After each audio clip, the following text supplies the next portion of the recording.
ရသားသမီးမိတ်ဆွေများအားလုံးမင်္ဂလာပါရှင်အိဋ္ဌသဘောတွေကိုစောင်းတဲ့ကောင်းတဲ့ဟောပြောချက်တွေကမှန်ကန်ပြီးတော့အနိဋ္ဌသဘောတွေကိုစောင်းတဲ့မကောင်းတဲ့ဟောပြောချက်တွေကတသက်စင်အောင်လွှဲမှာပါစေ2025ခုနှစ်ဒီဇင်ဘာလ19ရက်နေ့ဗုဒ္ဓဘုရားသမီးများအတွက်တနေ့တာဟောစတန်ဖြစ်ပါတယ်ဗုဒ္ဓဘုရားသမီးများအတွက်ဒီနေ့မှာအလုတ်မှာနမီဂုံသတင်းတွေကြော်ကြားနေတဲ့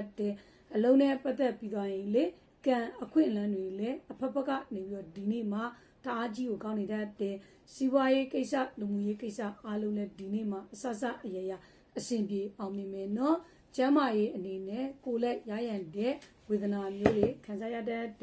အခြေအေးမှာလည်းချစ်သူစီကနေပြီးတော့သတင်းကောင်းတွေမင်္ဂလာသတင်းမျိုးတွေကြားရတဲ့